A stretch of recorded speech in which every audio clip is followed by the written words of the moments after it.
Okay, so question 62, draw the two chair conformers for each of the following and indicate which conformer is more stable. So we have six sub-questions for question 62, and definitely would recommend you doing all of them. I'm going to go through two of them just to kind of give you an idea of how to start these if these seem kind of weird. So question 62, sub-question A, what we have is cis 1-ethyl 3-methyl cyclohexane. So I'm just going to start on the rightmost portion of this molecule. I always think it's really easy to start at one of the far right or far left segments. If you try to start in the middle, it's a little bit harder to draw these segments if you're trying to draw something if you're trying to draw something in an equatorial position. So it's really easy to draw equatorial and axial in these two positions or these two positions. So always try to migrate to one of these ends, or I would if I was you. So here we have cis 1-ethyl, and I'm just going to arbitrarily designate this position right here as 1. And so we have a 1 and we have a 3. So I'm just going to go ahead and go 1, 2, 3. So we have here, again, you have to figure out what's going to be axial and what's going to be equatorial. So again, these two bonds are pointing up, so we should have an axial going up, okay, and we should have an equatorial going down. And here, this is going to be our 3 position, so this is going to be also equatorial down and axial up. So axial up and equatorial going down.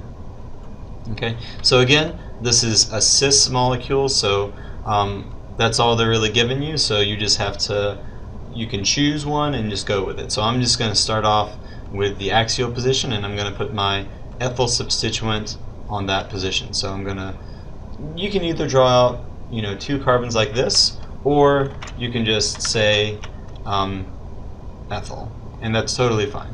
And then if you draw the bond right here, if I had left it like this, it would look like you had a carbon or a methyl group right here that was implicit. So if you draw this bond, make sure you draw the hydrogen. Just otherwise, it definitely looks like it's a methyl. Okay, but at the same time, this would be totally acceptable as well, unless it was part of the question. So right now, the way that this looks, it's implicit that that hydrogen is coming down in an equatorial fashion. But if you decide to draw the bond, you have to draw the hydrogen. Okay, otherwise that point is a methyl. Okay, so cis, so 1-ethyl, and the 3 position has a methyl. And again, this is also the cyclohexane, which I've already drawn out. Okay, so 1, 2, 3, so we have to put a methyl here in a cis position, which means that if we have an axial going up, then the methyl group also has to be going up, and the only up position is an axial. So we have to draw a methyl right here, and if we're going to draw the bond, we have to draw it like that. Okay, or for the hydrogen bond, we have to draw it out. Okay, so we're going to draw both different, or both conformers for this guy. So we have, one conformer is with the ethyl in an axial position, and again, we've talked about ring flips, so you know now that if you do a ring flip, then the other conformer is going to be with the ethyl group pointing down. So I'm going to go ahead and actually redraw this guy with a ring flip. So try to draw this on your own. It's really good to get into the habit of being able to draw nice looking chair conformers. It takes a lot of practice, unfortunately. So go ahead and pause the video, and we'll come back and start back with after the ring flip. Okay, so this is post ring flip. So now what you have to remember is that if this is our carbon 1 and this is our carbon 3, if the tip of carbon 1 is pointing up in one conformer, after we do our ring flip, that tip of carbon 1 is now pointing down. Okay, so this is now carbon 1 right here, and we're going to have 2 groups coming off of it. So if the ethyl group is up axial for the first conformer, the ethyl group's absolute configuration is not going to change. It's still going to be in an up position, but now if you see how these 2 bonds are pointing down, this means that our axial group must also be pointing down, which also must mean that our equatorial group is pointing up. So our ethyl group, since it was up in this first configuration, it must also be up here. So this must be our ethyl group, and this is our hydrogen. Okay, so now what we have is this is an equatorial up, and you ended up, or you started off with an axial up. Okay. So again, we've done our ring flip, and that's what these two arrows mean. Make sure that if you're going to draw the ring flip arrows, you draw them like this, because this is an equilibrium. If you draw the arrow like this, if you draw the arrow like this is going to be incorrect. This is a resonance arrow, so it's a subtle difference, but if you draw this type of arrow right here, this is going to be totally wrong. This is going to indicate resonance and not equilibria. So make sure you make that designation. Okay, so again, the double arrows right here. Okay, so we have one, and then we're going to have our third carbon. So in this case, if you're looking down on this molecule, we'd be going from 1, 2, 3 in a counterclockwise fashion. So if you're taking your eyeball and you're looking down like this is going counterclockwise. So now if we're going to take our eyeball and look down on this molecule in the same fashion, this is going to be the 1, 2, 3 position right here. So this is carbon 3. Okay, so I'll go ahead and renumber that off to the side. And so now, first things first, let's draw both of our bonds. So our axial bond is going to be pointing downwards. Okay, and I'm just going to draw it like that. And our equatorial bond must therefore be going up.